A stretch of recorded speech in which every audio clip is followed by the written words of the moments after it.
It's John coming to you live from Alabama.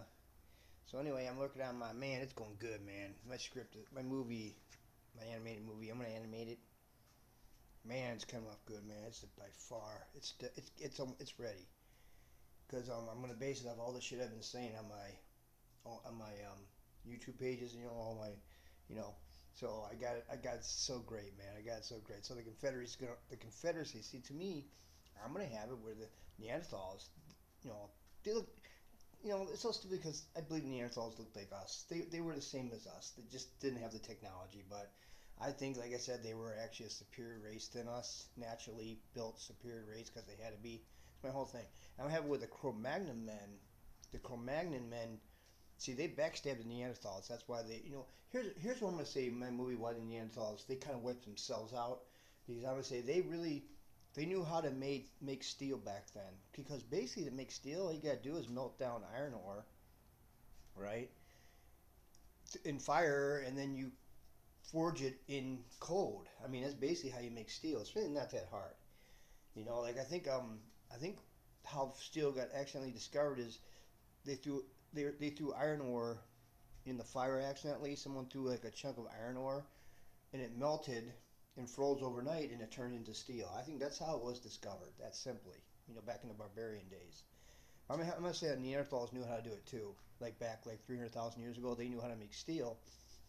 The thing is, they didn't want to make it anymore because it ended up killing off a lot of their population because of the metallurgy. When you make the process of making metal, you're gonna pollute back then they polluted their water when they were making steel, because to make steel you have to freeze it. And I'm gonna have it where in some parts, like we don't know exactly how bad the globe was frozen 300,000 years ago. Nobody knows that. All you can do is, we're going off of what these other idiots are thinking it was like. They don't know what it was like 300. No one knows what it was like 300,000 years ago in this present day. Nobody does. Nobody does. The ice age could, it could, there's no telling it. Maybe it wasn't nearly as bad as all these bullshit. Now these archaeologists are complete morons. I don't believe anything that they've ever discovered about the past. I really don't, because they don't know any more than anybody else when it comes down to it what the past back then was really like.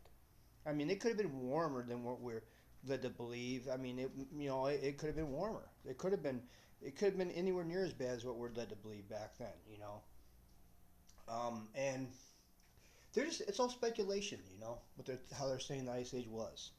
There's no way we can tell. There's no way we're ever going to know. I mean, it's anybody's guess how bad it was. So we have it where there was water around in this Neanderthal tribe. They were making metal, and when making metal, you're going to end up polluting the water. And back then, they didn't have like the technology to figure it out, like we do. So they were just making metal, and they didn't realize they were poisoning their whole water source by making the metal, because they had to put their metal in the freezing ice, but the ice would turn to water, say, and then the metal urging is what they call it, would poison all their water, and a lot of the Neanderthals died off because they contaminated their water sources with making their steel. And then we have it where when they started making their spears out of steel instead of rock, they could kill the animals then a lot faster, because the steel was sharper. It was could penetrate the animals faster, which made this killing of the animals go too easily, and they got carried away and they started overkilling the animals, and then that also led to their shrinking in numbers, because they killed off their food sources too quickly, just like the white man did when they hunted down a buffalo, and then poisoned their water. I'm gonna say that's how they shrunk themselves, the Neanderthals. But what I'm gonna do with my movie, I'm more about action than words. Actions speak the truth, words lie. So I'm not gonna write much of a script at all. My movie's gonna be like 80% action, 20% words. I'm not gonna even have a. It's gonna. I'm not even gonna really do a script. I'm not even gonna do a script. You know. I'm just gonna do a script well enough so you know what's going on. You can follow the story, but like 90% of my movie is gonna be action. I'm not gonna have like hardly any script at all. You know. I'm gonna do the opposite of what these idiots are doing now, because, like I said, man. First of all, if I do it mostly almost all action, it's gonna be more fun to watch. You know, it is. It's you're not gonna have to. You know, I'm not even gonna really do a script. I'm not doing a script. Okay, I'm just gonna write the story out, and then I'm gonna animate it, and it's gonna be like 99% action, like 1% words in my movie. It's just gonna be non-stop action the whole thing. You know, I'm just gonna, f the fucking script. You know, fuck the words. Words lie. Words lie. Actions speak the truth. You know, so I'm gonna go off that when I make my movie. It's gonna be like, you know, I'm just, right now I'm just gonna write down because I'm gonna be making everything. I'm gonna have some, help from some people when it comes to maybe doing some of the voices, but that's it. But I'm making the whole thing, so I really don't need to make a script.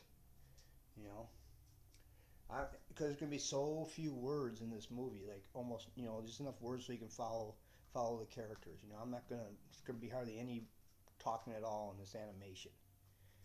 You know, very very. It's gonna be like the least of any movie ever made as far as the script. It's gonna be the smallest script in history. You know, so that's how I'm gonna make it. It's gonna be bearing straight.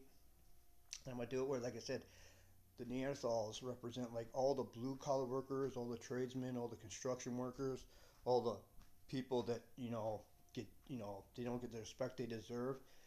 They end up being the Neanderthals, where the elitists, the cold blue blooded woke joke elitist party, they're the Cro-Magnon men, the progressives. They become the evil progressive um, Cro-Magnon men. That's where the Cro-Magnon men. I'm gonna have it where in Siberia, the Cro-Magnon men were more suited to like warmer climate, the West, and I'm gonna have it where the Neanderthals were more acclimated to the, you know, East, the colder East, because Neanderthals. I'm gonna have it where the Neanderthals were bigger and stronger than the Cro-Magnon men, and I'm gonna also have it where back when the Neanderthals, like, they basically almost wiped themselves out. The Cro-Magnon men took over because they started expanding and everything. Because I'm gonna have it where the Neanderthals were, at the one time, the Cro-Magnon men represented the weasel rats. They were like part of the Neanderthals at one time, but they were the scrawny ones.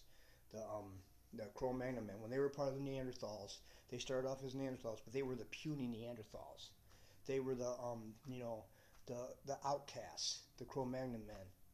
I mean, the Neanderthals, the small ones, they got banished from the village by the bigger, stronger Neanderthals. They banished them. They told them to get the hell out because they were nothing but a bunch of criminals.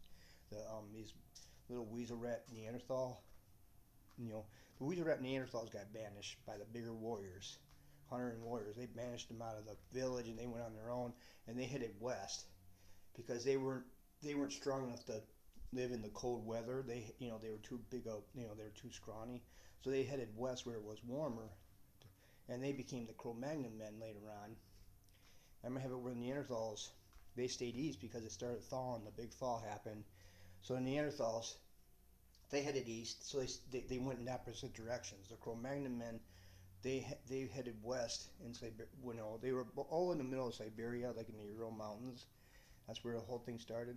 And I'm gonna have where the Cro-Magnon men, they headed west because it was warm, and that's where the thaw was starting in the west. So the Cro-Magnon men headed west because they were more, they were better built for the warm climate, and the Neanderthals were, because they were bigger, stronger, and thicker, were better for the colder climate. So they headed east, Siberia. So I'm gonna have it where the Neanderthals, the Cro-Magnon men started pushing. They started getting expanding more. They started using steel. They also discovered steel accidentally, and they started embracing steel because they didn't care how many species they killed. They really didn't care. They were the ones who, you know. So I'm gonna have it where so the Cro-Magnon men in modern times, they represent the Democrat, the woke joke establishment party is going to be the Cro-Magnon men. They are that part. Like, they represent all the elites and all the useless actors and actresses. Those are the Cro-Magnon side. The Neanderthal side are going to be like the farmers, the construction workers, the men and women in the military, rednecks. They're going to be the rednecks. Rednecks are going to represent the Neanderthal side. So I got this whole thing done. I'm going to add it. It's all done. It's all done. It's finally done. Man, it's going to be great. So I'm gonna call, "Are you my bra" again? The rednecks basically come from Eastern Europe, Alabama, Mississippi, and South Carolina. And then the Confederacy rises again. That's the Neanderthals coming back to take the world back. So that about do it.